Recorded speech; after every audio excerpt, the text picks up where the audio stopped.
جی السلام علیکم ناظرین، کڈنی ہیلتھ چیریٹی کے چینل سے میں آج منیر عبد الماجد. آج کل آپ دیکھ بھی رہے ہوں گے کہ ہماری اویئرنیس کمپین چل رہی ہے زیادہ، اور اس اویئرنیس کمپین میں سب سے زیادہ جو آج کل ایشو اٹھا ہوا ہے اور جو ہاسپٹل سے رپورٹ آئی ہے ڈینگی کے بارے میں، کہ ڈینگی ٹیسٹ رپورٹس کے مطابق تقریباً 45% ہو گیا، کہ کل 101 افراد کے ٹیسٹ ہوئے ہیں اور اس میں سے 45 پیشنٹس میں جو ہے نا وہ ڈینگی کی علامات پائی گئی ہیں. تو ڈاکٹر صاحب، ڈاکٹر سمیع ہمارے ساتھ ہیں، آپ کو پتہ ہے ہاسپٹل کی جانی پہچانی شخصیت. یہ ہمیں بتائیں گے کہ یہ واقعی رپورٹ صحیح ہے اور ڈینگی کی کیا احتیاطیں ہمیں کرنی چاہیے اس سے بچنے کے لیے اگر رپورٹ صحیح ہے تو. ڈاکٹر صاحب پلیز ہمیں بتائیں. جی بالکل، آپ نے کہا کہ یہ جو آپ نے رپورٹس کی جو بتائے ہیں داد و شمار، یہ بالکل درست ہیں، اور اس وقت ڈی ایچ کیو میں ڈینگی وارڈ بھی بنا دیا گیا ہے. جہاں تک آپ کا سوال ہے کہ یہ ڈینگی کے وائرس سے ہم پہلا سٹیپ ہے کہ ہم اس سے کیا احتیاط کر سکتے ہیں، تو یہی ہے کہ اپنے گھروں میں مچھردانی کا استعمال کریں. پانی جو ہے صاف پانی کسی بھی برتن میں کھڑا نہ ہونے دیں. اور ابھی گورنمنٹ کی طرف سے بھی کمپین چل رہی ہے کہ جو ٹائروں کی دکانیں ہیں خصوصی طور پہ، یا کولرز اور اے سی وغیرہ کی جو پرانی ورک شاپس ہیں ان میں اسپرے چل رہی ہیں اور ان کو صاف کیا جا رہا ہے. اس لیے پہلا کام ہے احتیاط، کہ پہلے آپ نے اس کو انفیکٹ نہیں ہونے دینا اپنے آپ کو اس سے.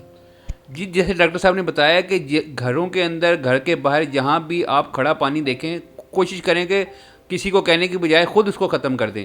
گھروں کے اندر اگر آپ نے جہاں اگر فش ایکویریم بھی رکھے ہوئے ہیں تو احتیاط کریں کہ اس کے اوپر جالی ضرور ڈالیں. اور اگر پانی کھڑا کیا ہوا ہے، گملوں میں پانی ہے، گملوں کو اتنا ہی پانی دیں جتنا مٹی جذب کر لے، اس کے اوپر پانی کھڑا نہ رہے. اور بہت زیادہ احتیاط کریں کہ کسی جگہ پہ بھی پانی کھڑا نہ ہو، تاکہ یہ فیمیل کی جو اس کی افزائش نسل ہے اس مچھر کی یہ نہ ہو سکے، کیونکہ یہ تازہ پانی میں جو ہے نا یہ زیادہ افزائش کرتی ہے. ڈاکٹر صاحب ہمیں یہ ضرور بتائیں گے کہ اگر کسی کو ہمیں ڈینگی اگر پازیٹیو آ گیا ہے، ڈینگی کی علامات ہیں، تو اس پیشنٹ کے ساتھ کیا کیا جائے؟ ٹھیک ہے جی، اگر آپ کے مریض کو کیا کہتے ہیں ڈینگی کی مختلف سٹیجز ہوتی ہیں. پہلی سٹیج میں تو بخار ہوتا ہے اور جسم میں آپ کو درد محسوس ہوگا، ساتھ میں الٹی وغیرہ ہوگی.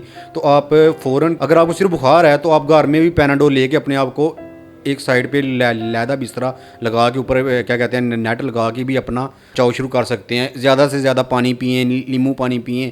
اور اگر آپ کو اس سے آپ کو لگا کہ 2-3 دن میں آپ کا بخار کم ہونے کی بجائے زیادہ ہو گیا ہے، تو آپ اپنے قریبی، جس طرح ہماری ادھر ڈی ایچ کیو ہے، آپ یہاں پہ آئیں. آپ کے ہم دوبارہ سارے خون کی رپورٹیں کریں گے، اور باقی ساری کرنے کے بعد آپ کو ہم ادھر جو ڈینگی وارڈ بنایا گیا ہے اس میں داخل کریں گے. اور آپ کا مکمل علاج، جو کہ ایک ڈینگی، جس کو اب ہم نے ڈینگی پروٹوکول کا نام دیا ہے، اور ڈینگی پروٹوکول اس وقت ڈی ایچ کیو میں ہم نے نافذ کیا ڈینگی وارڈ میں، اس کے مطابق پھر آپ کے سمٹمز اور آپ کی جو بھی سائن اینڈ سمٹمز ہوں گے، جو آپ کی علامات ہوں گی، اس کے مطابق آپ کا مکمل علاج کیا جائے گا. اور اس وقت جو بخار کے لیے پیناڈول نہیں مل، پیناڈول کی شارٹیج کی وجہ سے بھی لوگوں کو کافی مشکلات کا باعث بن رہے ہیں، تو اس کی جگہ پہ کالپول، فیبرول کو کافی کیا کہتے ہیں برانڈز مل رہے ہیں اس وقت. وہ آپ ان کا استعمال کریں، 2 لیں، دن میں 3 سے 4 دفعہ لیں آپ اس کو. اور سب سے بہتر یہی ہے کہ آپ اپنے بخار کو کنٹرول کریں. جی جیسے ڈاکٹر صاحب نے بتایا کہ جو فرسٹ اسٹیج میں جو ڈینگی ہے، مریض پیشنٹس کو گھر میں رکھا جا سکتا ہے. اگر سمپل بخار ہے اس کو، تو اس کو نیٹ استعمال کریں اور مچھر کو اس کے قریب نہ آنے دیں، اور پانی کی ریشو جسم کے اندر اس کے برقرار رکھیں. اس کو زیادہ سے زیادہ پانی پلائیں. اور بخار کے لیے پیراسیٹامول کسی بھی فارم میں، اگر پیناڈول نہیں مل رہی تو پیراسیٹامول کسی بھی فارم میں جو مل رہی ہے، کالپول میں مل رہی ہے، وہ ضرور مریض کو استعمال کریں. ڈاکٹر صاحب اگر مریض جو ہے ایک سٹیج سے باہر نکل جاتا ہے اور اس کی طبیعت زیادہ خراب ہو جاتی ہے، تو پھر کیا ہم کریں اس کے ساتھ؟ دیکھیں، پھر اس سے اگلی سٹیج میں اس کے پلیٹلیٹس کم ہونا شروع ہو جائیں گے، جس کے لیے ہمیں جو ادھر ہیں وہ ہم اس کو پلازما اور اس کے پلیٹلیٹس کی ٹرانسفیوژن کرتے ہیں.